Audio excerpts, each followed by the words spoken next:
Nitin, I want to first talk about, what's happening in the MFI space.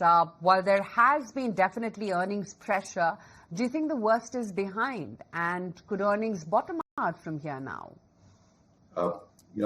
Thanks a lot for having me here. Good morning. I think, yes, you're right. This has been a view. We've been buyers on one or two companies in this space that perhaps we are going through those times, which is the worst time for the MFI today. We've been always believers of go where there is a lot of perhaps concern, and MFI with about 2 or 3 good quality companies as an industry. Perhaps we have lived through the last 1 year of pressure, a few months more of pressure, but this could be a place where investors should look at some good quality companies. I would tend to agree that we are going through a tough time, but I think the good part of the tough time is behind us. Okay, so that's the take on MFIs. Nitin, hi morning. This is Snehi also joining in, but let's keep it going with the financial pack. And if you purely take a look at earnings, barring 1 or 2 large cap banks, we've not seen much of a surprise coming in from the financial pack.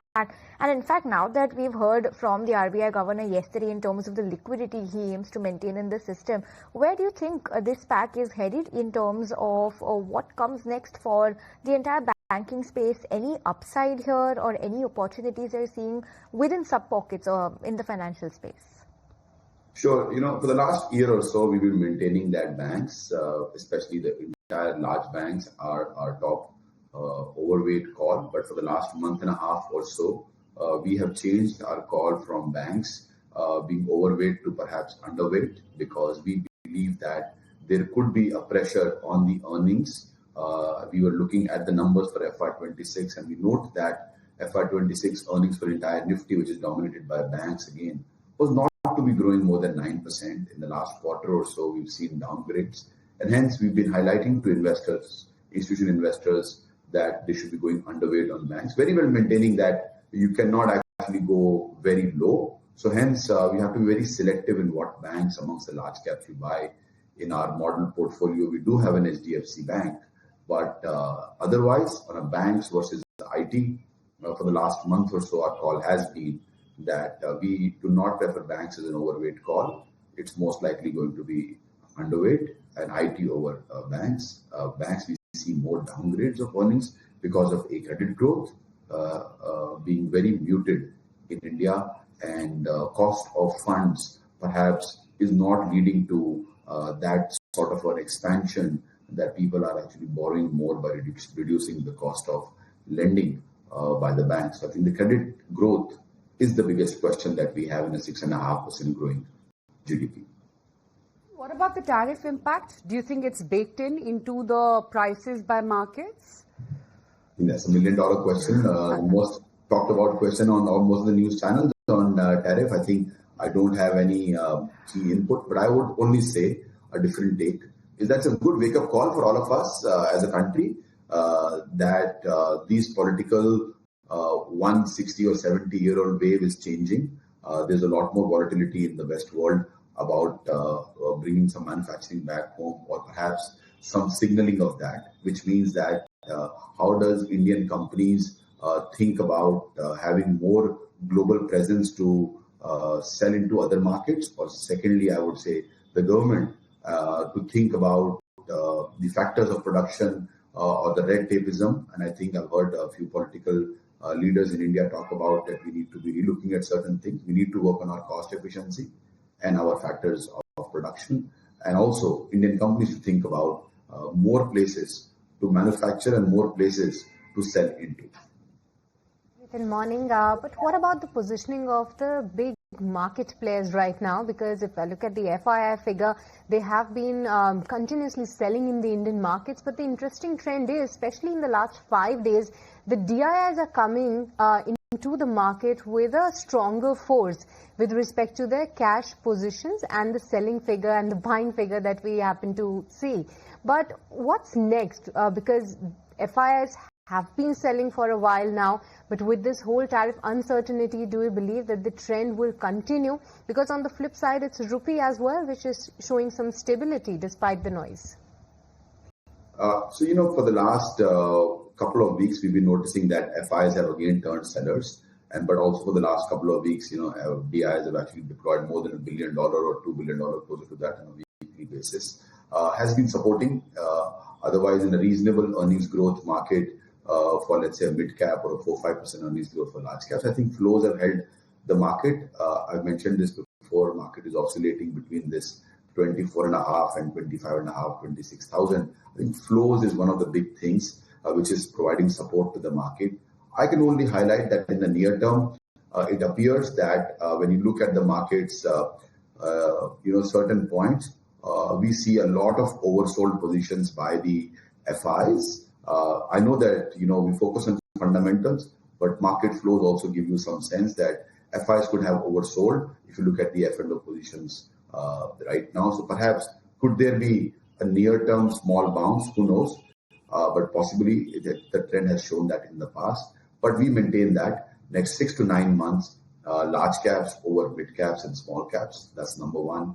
We continue to maintain that it's a stock pickers market, very difficult to find complete sector level trends. And hence, this is how leading institutional investors should navigate the market. Just a follow-up on what you were pointing out in terms of the trend we've seen in the Nifty. Every time there is a series of sell-off by the FIIs. And I was just going through your latest fact sheet wherein you've mentioned that you believe FI index futures positioning as of now is currently at its peak short positions, and bearish positions, more often than not, they signal a tactical bounce in the Nifty, and it moves up about 6 to 8% in the next 3 to 6 months after a series of FII selling. Do you believe this is a similar trend that we could see now? And in your view, do you believe the Nifty has bottomed out at present? I think that's what I mentioned a while back, that this is what we've seen play out multiple times in India in the last few years. And hence, whilst our view has been that the market has no major upside over the next 6 months to 9 months, but such small ups and downs come because of some tactical moves or positioning of various investors. So hence, this is what we see, and this is what we put out for our clients who would like to make sense of this sort of positioning in the market. So Nitin, where are your overweights right now? Or where is it that you're at least sniffing opportunity now that we're at the last lap of earnings? I think we maintained that this for the last 6 months or so, stock pickers market, very difficult to go out and say that buy a particular sector. But yes, the way IT has been actually beaten down over the last month and a half, IT, then possibly followed with FMCG, and then perhaps the last of these is pharma. These are the three sectors. We've seen them time and again when markets are not finding a direction, when there is a change in concentration, fragmentation in the market. These three sectors tend to outperform the entire market. Sometimes it's IT, sometimes it's pharma. We believe that this time around, IT, FMCG, and pharma in that descending order would be the overweights for the investors following sectoral approaches. But at the same point in time, multiple stocks should be bought in large cap or largish mid cap companies. Whereas I would say small caps, we are not finding it very comfortable when it comes to earnings and the India's economic growth, creating a large opportunity for them to generate returns from present multiples. Much like these bottom-up stories, Nitin, any sectors where you think they're looking toppish right now and one needs to be a little cautious? Okay, I would say thematic companies, thematic sectors. We find EMS, barring one or two names, most of the companies very expensive. Defense, we find many of these companies extremely expensive. I know that there is a Make in India and India's investment in defense. Those two really expensive. Perhaps also in these quick commerce companies, we find those subsectors or sectors relatively very expensive estimates or multiples, implying estimates which require everything beyond what is possible to be plausible. So hence, we would say those are the three sectors I would suggest to stay away from. Okay. Interesting piece of advice there, Nitin. Always good chatting with you. Thanks for your time. Thank you.